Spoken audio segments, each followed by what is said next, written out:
વિદ્યાર્થી મિત્રો, the HB Kapadia group of schools અને જીએસટીવીના સંયુક્ત ઉપક્રમે ચાલતા આ પાસ થવાનું પંચામૃત કાર્યક્રમમાં હું ભાર્ગવ વ્યાસ આપ સૌનું હાર્દિક સ્વાગત કરું છું. મિત્રો, આજે આપણે ધોરણ 10 ગણિત વિષયમાં પ્રકરણ નંબર 2 બહુપદી વિશે અગત્યની ચર્ચા કરવી છે. જેમાં સૌપ્રથમ આપણે વાત કરીએ તો પ્રકરણનો ગુણભાર તમે જાણો જ છો, 6 માર્ક્સ છે. જેમાંથી 2 માર્ક્સનો દાખલો મોટા ભાગે પાર્ટ બીની અંદર સેક્શન એમાં પૂછાતો હોય છે. ઉપરાંત 4 માર્ક એ એમસીક્યુમાં પૂછી શકાય એવું આપણે કહી શકીએ. આને આપણે ફાઇનલ ન ગણીએ, કદાચ કેટલીક વખત આમાં થોડીક રૂપરેખામાં જો ફેરફાર કરીએ તો 3 માર્ક્સનો દાખલો પણ પૂછી શકાય. સૌપ્રથમ શરૂઆત આપણે બહુપદીના સ્વરૂપથી આપણે કરીશું. એમાં દ્વિઘાત બહુપદીનું સ્વરૂપ આપણને આપેલું છે કે દ્વિઘાત બહુપદીનું પ્રમાણિત સ્વરૂપ શું છે. તો બહુપદી પી ઓફ એક્સ બરાબર ax square plus bx plus C. શું લખ્યું છે? ax square plus bx plus C. ચલ એક્સની સૌથી વધારે ઘાત 2 છે, એટલે કે આ દ્વિઘાત બહુપદી છે. આપણે આ બહુપદીથી પરિચિત ધોરણ 8થી છીએ મિત્રો, અને એ પ્રમાણે એને આપણે વર્ગાત્મક બહુપદી પણ કહીએ છીએ. એના અવયવો કેટલા મળે, બરાબર? તો બીજ જેને આપણે કહીએ છીએ, ઉકેલ કહીએ છીએ, અથવા એનું શૂન્ય પણ કહીએ છીએ. તો વધુમાં વધુ કેટલા શૂન્ય મળે એની પણ આપણે ચર્ચા કરીશું. સૌપ્રથમ પી ઓફ એક્સ બરાબર ax square plus bx plus C, જ્યાં a is not equal to 0. આ ધ્યાન રાખજો, એમસીક્યુમાં ઘણી વખત પૂછાતી આ શરત છે કે કઈ શરત જરૂરી છે. તો બહુપદી બનવા માટે, દ્વિઘાત માટે a નોટ ઇક્વલ ટુ 0 જરૂરી છે. ઉપરાંત a b c belongs to r. આની જરૂરિયાત કેમ છે એ થોડીક બાબત આપણે સમજીએ. જો a 0 હોય તો એક્સ વર્ગવાળું જે પદ છે આખું એ શૂન્ય થઈ જાય. તો પછી આ જે બહુપદી છે એ bx પ્લસ સી બોલાય, અને એ પ્રમાણે ચલ એક્સની ઘાત 1 બની ગઈ. તો આને આપણે દ્વિઘાત બહુપદી કહી શકતા નથી. એ પછી એ સુરેખ બહુપદી બને છે, જેનો આલેખ આપણને સુરેખા મળે છે, બરાબર? એ મુજબ આ એનું પ્રમાણિત સ્વરૂપ છે ax square plus bx plus C. A not equal to 0, abc belongs to r. ત્યારબાદ આપણને જે અગત્યની ચર્ચા આપી છે એમાં આ બહુપદીના શૂન્યો કેટલા હોય. તો દ્વિઘાત બહુપદી છે એટલે વધુમાં વધુ આ બહુપદીને 2 શૂન્ય હોય, અથવા 1 શૂન્ય હોય, અથવા શૂન્ય ન પણ હોય. એનો વિશે આપણે આગળ ચર્ચા કરીએ. તો પહેલું તો 2 શૂન્ય જો હોય તો એ 2 શૂન્યનો સરવાળો આપણને આપ્યો છે. જો આ 2 શૂન્યો આલ્ફા અને બીટા હોય તો એ 2 શૂન્યોનો સરવાળો alpha plus beta equal to minus B upon A, બરાબર? Minus B upon A. એનો આપણે જો અર્થ કરીએ તો સહગુણકો પ્રમાણે થશે. બી એટલે એક્સનો સહગુણક અને એ એટલે એક્સ વર્ગનો સહગુણક, બરાબર? ત્યારબાદ 2 બીજનો ગુણાકાર આલ્ફા ઇન્ટુ બીટા બરાબર સી અપોન એ. સી એટલે અહીં જોઈએ આપણે અચળ પદ છે, અને છેદમાં એ એટલે એક્સ વર્ગનો સહગુણક. તો આ થયા દ્વિઘાત બહુપદી માટે શૂન્યનો સરવાળો અને શૂન્યના ગુણાકાર આધારિત સૂત્રો. એ જ રીતે આપણે આગળ વધીએ કે ત્રિઘાત બહુપદી માટે આપણે શું કહીશું, તો એનું પ્રમાણિત સ્વરૂપ શું છે એ સમજીએ, અને ત્યારબાદ શૂન્યો અને સહગુણકો વચ્ચેનો સંબંધ ચકાસીએ. તો પી ઓફ એક્સ બરાબર ax cube plus bx square plus cx plus D, જ્યાં a not equal to 0, a b c d belongs to r. તો અહીંયા ચલ એક્સની સૌથી વધુ ઘાત 3 છે, માટે એને આપણે ત્રિઘાત બહુપદી કહીશું. ત્રિઘાત બહુપદીના કેટલા શૂન્યો મળે, આવો પ્રશ્ન ઘણી વખત પૂછાતો હોય છે. તો એમાં વધુમાં વધુ કેટલા શૂન્યો મળે એવું પૂછાય આપણને, તો આપણે લખીશું કે 3 શૂન્ય મળે, બરાબર? અને એ સિવાય જો આપણને બીજા ઓપ્શન પૂછ્યા હોય તો 3 શૂન્ય મળે, અથવા 2 પણ મળે, અથવા 1 પણ મળે, અથવા જો અવયવ ન પડે તો 1 પણ શૂન્ય ન મળે એવું પણ આપણે કહી શકીએ. હવે એના જો શૂન્યો આલ્ફા, બીટા અને ગેમા એમ 3 શૂન્ય હોય, વધુમાં વધુ 3 શૂન્યો પ્રમાણે, તો એ બીજનો સરવાળો આપણે લઈએ, એ શૂન્યોનો સરવાળો આપણે લઈએ. Alpha plus beta plus gamma equal to minus B upon A. અહીં થોડુંક ધ્યાન આપજો, દ્વિઘાત બહુપદીમાં જે રીતે alpha plus beta minus B upon A મળ્યા, એ જ રીતે અહીંયા પણ માઇનસ બી અપોન એ મળે છે. એ જ રીતે 2 બીજના ગુણાકાર, 2 બીજોના ગુણાકાર અને એમનો સરવાળો છે, બરાબર? Alpha into beta plus beta into gamma plus gamma into alpha, બરાબર? તો 2 બીજોનો ગુણાકાર કર્યા બાદ એમનો આપણે સરવાળો કરીએ છીએ દરેકનો, તો એ પ્રમાણે જવાબ મળે છે સી અપોન એ. અહીંયા જોઈએ આલ્ફા ઇન્ટુ બીટા, બે બીજનો ગુણાકાર, એ અહીંયા મળે છે C અપોન A. એ જ રીતે અહીંયા બે બીજના ગુણાકારનો સરવાળો, તો C અપોન A મળશે. અને છેલ્લે ત્રણ બીજનો ગુણાકાર એટલે કે શૂન્યનો ગુણાકાર, તો alpha into beta into gamma equal two -D upon A. અહીંયા થોડુંક બદલાય છે, ધ્યાન આપજો. જ્યાં D એટલે શું, ત્રિઘાત બહુપદી પ્રમાણે એને આપણે અચળ પદ કહીશું, અને A એટલે x ઘનનો સહગુણક. બરાબર. તો આટલી સમજ તમને ઘણા બધા MCQ સોલ્વ કરવામાં મદદરૂપ થશે, તો ખાસ ધ્યાન આપજો એના ઉપર અને વધુ એનું પુનરાવર્તન કરજો. ત્યારબાદ આપણે હવે જઈએ દ્વિઘાત બહુપદીના આલેખો ઉપર. તો આલેખ વિશેની ચર્ચા ઘણી બધી મહત્વની છે, કારણ કે એના વિશે ઘણા બધા વિકલ્પો આપણે જાણીએ છીએ. આલેખ કેવો મળે, બરાબર. એક્સ અક્ષ અને વાય અક્ષ ઉપર R ક્રોસ Rમાં જે આપણે આલેખ દોરીએ છીએ એના વિશે હું કેટલાક આકારો વિશે તમને જો વાત કરું, તો અહીંયા જુઓ, છેલ્લે આપણે આલેખમાં જરા નજર કરીએ કે અહીંયા આપણે જુઓ તો એક્સ અક્ષ ઉપર આ જે આલેખ છે એ એક્સ અક્ષને બે બિંદુમાં છેદે છે, ઉપરાંત એ ઉપરની તરફ ખુલ્લો વક્ર છે. બરાબર. એ રીતે અહીંયા બે શૂન્ય છે એમ કહી શકાય. એ રીતે બીજો પણ આલેખ મેં એ જ રીતે બતાવેલો છે કે અહીંયા બે શૂન્ય છે. ત્રીજો આલેખ છે એમાં પણ બે શૂન્ય છે, પણ એ નીચેની તરફ ખુલ્લો વક્ર મળે છે. ચોથો આલેખ જુઓ તો એની અંદર એક જ શૂન્ય મળે છે, એક જ બિંદુમાં છેદે છે એક્સ અક્ષને માટે. એ પછીનો આલેખ જોઈએ તો નીચેની તરફ ખુલ્લો વક્ર અને એક જ બિંદુમાં છેદે છે. અને છેલ્લા બે આલેખ છે એમાં આપણને એક પણ શૂન્ય મળતું નથી, કારણ કે એક્સ અક્ષ ઉપર ક્યાંય પણ આ આલેખ છેદતો નથી, વક્ર છેદતો નથી. હવે આ તો આપણે સામાન્ય સમજ મેળવી કે આમાંથી પણ કોઈ વાર આપણને MCQ પૂછી શકાય. આવી કોઈ આકૃતિ આપણને આપવામાં આવે, પેપરની અંદર ઘણી વખત આવી આકૃતિ આપવામાં આવે અને કે આ આલેખમાં મુજબ દ્વિઘાત બહુપદીના કેટલા શૂન્ય હશે, તો આલેખ ઉપરથી જ આપણે નક્કી કરી શકીએ છીએ કે એક્સ અક્ષને જેટલા બિંદુમાં વક્ર છેદે એ એના શૂન્ય છે એમ કહેવાય. એ રીતે આપણે જવાબ આપી શકીએ. હવે આગળ આપણે વધારે એમાં આગળ ચર્ચા કરીએ તો ઉદાહરણ જોઈએ. સૌપ્રથમ નંબર 1 બહુપદી આપણને આપી છે x² + 5x + 6. બરાબર. અહીંયા આપણે અવયવ પાડીએ એટલે તરત જ આપણને ખબર પડે કે કેટલા શૂન્ય મળે. તો અચળ પદના બે ભાગ પાડીએ કે 3 દુ 6 એટલે 5 આવે છે. તો એ પ્રમાણે અહીંયા આપણને -3 અને -2 એમ બે ઉકેલ મળશે, એટલે કે આ દ્વિઘાત બહુપદીના આપણને બે શૂન્ય મળે. બીજું, હવે આપણને ખબર કેવી રીતે પડે કે આ ઉપરની તરફ ખુલ્લો વક્ર છે કે નીચેની તરફ ખુલ્લો વક્ર છે? આપણને ઉદાહરણમાં કેટલીક વાર પૂછે x² + 5x + 6 એ નીચેનામાંથી કેવો વક્ર છે? તો પ્રશ્ન આપણને પૂછ્યા હોય એનો વિકલ્પો આપે. પહેલો વિકલ્પ છે સુરેખા છે, બીજો વિકલ્પ આપણને આપે ઉપરની તરફ ખુલ્લો વક્ર, ત્રીજો વિકલ્પ આપે નીચેની તરફ ખુલ્લો વક્ર, ચોથો વિકલ્પ આપણને આપશે એક પણ નહીં. બરાબર. તો અહીંયા આપણે જોવાનું છે કે x² જે છે, આ x² એનો સહગુણક તો 1 છે.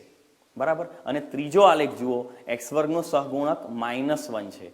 જો સહગુણક ધન હોય x² નો તો ઉપરની તરફ ખુલ્લો વક્ર મળશે, જો સહગુણક ઋણ હોય તો નીચેની તરફ ખુલ્લો વક્ર મળશે. ટૂંકમાં આપણે આલેખ દોરવાની ક્યાંય પણ જરૂર પડતી નથી. માત્ર તમે x² ના સહગુણક ઉપરથી સમજી શકો છો કે આલેખ ઉપરની તરફ ખુલ્લો વક્ર છે કે નીચેની તરફ ખુલ્લો વક્ર છે. બંનેમાં તમે જુઓ, પહેલું ઉદાહરણ આજે હું બતાવું છું એ x² + 5x + 6, એમાં ઉકેલ 2 છે, અવયવ તમને મળે છે, શૂન્ય 2 મળે છે. અને એ જ રીતે ત્રીજા નંબરનું જુઓ, -x² + x + 6, અહીંયા તમે અવયવ પાડશો તો તમને 2 શૂન્ય મળશે. એ પ્રમાણે અહીંયા 2 શૂન્ય છે, મતલબ કે એક્સ અક્ષને બે બિંદુમાં છેદે છે. અને બીજું આપણે કહી શકીએ x² નો સહગુણક માઇનસ છે, માટે આ જે આલેખ છે, જે વક્ર છે એ નીચેની તરફ ખુલ્લો વક્ર મળશે. ત્યારબાદ આપણે આગળ જઈએ કે ક્યારે શૂન્ય 1 હોય અથવા તો ક્યારે વક્ર એક્સ અક્ષને એક જ બિંદુમાં છેદે. બરાબર. એક જ બિંદુમાં આપણે જોઈએ છીએ અહીંયા છેદે છે. બરાબર. તો એ વિશે આપણે સમજીએ કે એ બહુપદીનું સ્વરૂપ કેવું હોય. તો આ ચોથા નંબરનો જે આલેખ છે x² - 6x + 9. તમે જુઓ, બહુ ધ્યાનથી વિચારો, તમને ખ્યાલ આવશે આ પૂર્ણ વર્ગ ત્રિપદી છે. પૂર્ણ વર્ગ ત્રિપદી છે, x - 3 નો વર્ગ છે. તો px બરાબર તમે શૂન્ય મૂકશો તો તમને જવાબ મળશે x = 3 અથવા x = 3, એટલે કે શૂન્ય માત્ર એક જ મળ્યું. તો આવો આલેખ એક્સ અક્ષને માત્ર એક જ બિંદુમાં સ્પર્શે છે. અહીંયા બરાબર દેખાય છે તમને. એ જ રીતે નીચેનો આલેખ જુઓ, -4x² + 4x - 1, આ પણ પૂર્ણ વર્ગ ત્રિપદી છે. બરાબર. પરંતુ આ બંને આલેખમાં આકૃતિમાં થોડોક ફરક છે. આ ઉપરની તરફ ખુલ્લો વક્ર છે, આ નીચેની તરફ ખુલ્લો વક્ર છે. ફરીથી પાછું આપણે એ જ સામાન્ય કારણ કે જો એક્સ વર્ગનો સહગુણક ધન હોય તો ઉપરની તરફ ખુલ્લો વક્ર મળે, એક્સ વર્ગનો સહગુણક ઋણ હોય તો આપણને નીચેની તરફ ખુલ્લો વક્ર મળે. ત્યારબાદ એક પણ શૂન્ય ન મળે એ માટે આપણે સમજીએ તો જે દ્વિઘાત બહુપદીના અવયવ પડતા નથી, એટલે કે અવયવ ન પાડી શકાય, જેનો ઉકેલ આરમાં શક્ય નથી, બરાબર. આપણે એ વિશે ચર્ચા દ્વિઘાત સમીકરણ પ્રકરણની અંદર પણ કરીએ છીએ કે જ્યાં d<0 હોય તો બીજ ન મળે, વાસ્તવિક ઉકેલ મળતા નથી. એવા જે ઉકેલ છે એવા એક ઉદાહરણ લઈએ. 2x² - 4x + 5. અહીં તમે આ દ્વિઘાત બહુપદીના જો અવયવ પાડવા જાઓ તો 2 × 5 10ના એવા કોઈ બે ભાગ આપણને નથી મળતા અવયવોમાં કે જેથી 4 મળે. તો આનો ઉકેલ તમને મળશે 0, મતલબ કે અવયવ પડતા નથી. એનો જો આલેખ દોરો તો એ એક્સ અક્ષને એક પણ બિંદુમાં છેદતો નથી, એટલે કે થોડોક ઉપર મળશે, બરાબર. તો આવો આલેખ તમને આકૃતિમાં પણ આપેલો હોય તો આપણે કહી શકીએ કે અહીં ઉકેલ મળે નહીં, એને કોઈ શૂન્ય નથી, બરાબર. આવા આકૃતિ આપણને આપી અને પૂછવામાં આવે કે આ આકૃતિ મુજબ દ્વિઘાત બહુપદીને કેટલા શૂન્ય હોય, તો જવાબ છે એક પણ શૂન્ય નહીં, અથવા તો શૂન્ય આપણને વિકલ્પ આપેલો હોય તો એ આપણે પસંદ કરીશું. ત્યારબાદ છેલ્લું ઉદાહરણ જોઈએ. -3x² + 2x - 1. અહીંયા પણ જુઓ 3 × 3ના એવા બે ભાગ તમે પાડો પણ ઉકેલ તમને અવયવ સ્વરૂપે મળે જે છે એ પ્રમાણે મળતો નથી, કારણ કે અહીંયા અવયવ પડતા નથી, સામાન્ય અવયવ તમને મળતો નથી. 3 × 3ના બે ભાગ તો પડી જાય જેમાંથી આપણે 2 મેળવી શકીએ, પણ સામાન્ય અવયવ ન મળે તો આપણે અવયવ નથી પાડી શકતા, એ આપણે જાણીએ છીએ. બીજું, આપણે એક્સ વર્ગનો સહગુણક જોઈએ તો -3 છે, અહીંયા +2 હતો, આ -3 છે.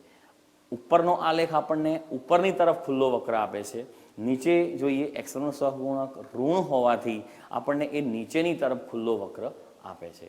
તો આ રીતે તમે ઘણા બધા પ્રશ્નોનું સોલ્યુશન લાવી શકો છો. MCQમાં મોટે ભાગે એકાદ પ્રશ્ન તો ચોક્કસ આલેખ આધારિત પૂછાતો હોય છે, એમાં ઉદાહરણો આધારિત પણ પૂછી શકે, આકૃતિ મુજબ પણ પૂછી શકાય. તો આ રીતે પણ કોઈ પણ પ્રકારનો આપણે પ્રશ્નનો જવાબ આપી શકીએ છીએ. માટે આ જે કોઠો મેં બનાવેલો છે એ રીતે જો તમે એકવાર તમારી સામે પણ નોટબુકમાં જો આને ઉતારી લો ને તો ખૂબ જ તમને કામ લાગે એવો આ કોઠો છે. માટે ધ્યાન રાખજો, એનું વધારે પુનરાવર્તન કરજો. હવે આપણે કેટલાક ઉદાહરણોથી વધારે સમજ મેળવીશું. એમાં સૌપ્રથમ આપણે એક દાખલો જોઈએ કે બહુપદી p(x) = x³ + 2x² - 3x ના શૂન્યો શોધો. તેના શૂન્યો અને સહગુણકો વચ્ચેનો સંબંધ ચકાસો, બરાબર. તો સૌપ્રથમ આપણે નક્કી કરવાનું કે આ બહુપદી કેવી છે. સમજી શકાય એવું છે કે એક્સનો ઘન છે એટલે આ બહુપદી ત્રિઘાત છે. તો ત્રિઘાત બહુપદીના શૂન્યોનો સરવાળો આપણે જોયો, ત્યારબાદ બબ્બે શૂન્યોના ગુણાકારનો સરવાળો જોયો અને શૂન્યોનો ગુણાકાર પણ આપણે જોયો. એના જે સૂત્રો છે એ ખાસ આપણે ધ્યાન આપીશું.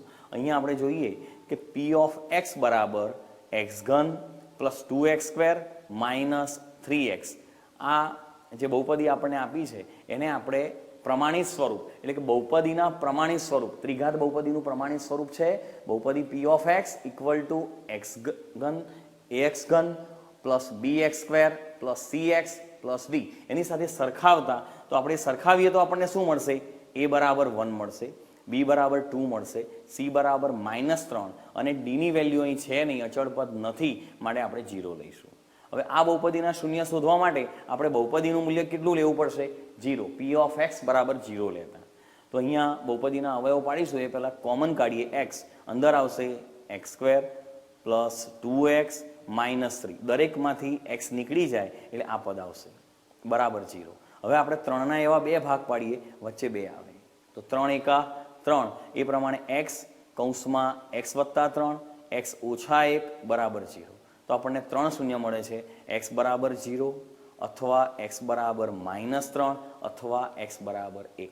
કેટલીક વખત આ દાખલામાં માત્ર શૂન્ય શોધવાનો દાખલો પણ આપણને પૂછી શકાય અને એ આધારે આપણને MCQમાં પણ આવા ઉદાહરણોમાં મૂકી શકાય એવું છે. ત્યારબાદ હવે આપણને પૂછ્યું છે શૂન્યો અને સહગુણકો વચ્ચેનો સંબંધ ચકાસો. તો આપણે શૂન્યો વિશે જાણીએ છીએ. ત્રિઘાત બહુપદીના શૂન્યોનો સરવાળો alpha plus beta plus gamma equal to આલ્ફાનું મૂલ્ય એટલે કે આપણે બીજ લઈ લઈશું, એક -3 છે, બીજું 0 છે અને ત્રીજું 1 છે. આ ત્રણેય શૂન્યોનો સરવાળો કરશો તો -2 આવશે. હવે અહીંયા આપણો જવાબ પૂરો નથી થઈ જતો, આ ખાસ ધ્યાન આપજો. તમને સૂત્ર યાદ હોવું જોઈએ કે alpha plus beta plus gamma શું થાય, તો આપણે જાણીએ છીએ -b/a. પણ એ આપણે મૂકી નથી દેવાનું, આપણે કિંમત જે આપી છે -2 એને એવા સ્વરૂપમાં લાવીશું કે જેથી એ -b/a સ્વરૂપમાં આવી જાય. બરાબર? તો જુઓ, -2 એટલે -2/1. હવે તમે આનો અભ્યાસ કરશો તો 1 એટલે કોણ, તો ત્રિઘાત બહુપદી તરફ તમે નજર કરો કે a એટલે 1. બરાબર? તો 1 ની જગ્યાએ આપણે a મૂકીએ. -2 એટલે કોણ, તો અહીંયા 2 છે એટલે કે b કહેવાય, તો -b/a. ટૂંકમાં alpha plus beta plus gamma equal two -b એટલે x વર્ગનો સહગુણક અપોન a એટલે x ઘનનો સહગુણક. બરાબર? આ સૂત્ર આપણે જો જાણતા હોઈએ તો આ દાખલો ગણવામાં થોડી સરળતા વધારે રહેશે, જોવાની કંઈ જરૂર હોતી નથી. ત્યારબાદ આપણે બે બીજોના ગુણાકારનો સરવાળો એટલે કે alpha into beta plus beta into gamma plus gamma into alpha equal to બધા જ બીજ જે છે એમાંથી બબ્બે બીજનો ગુણાકાર કરીએ.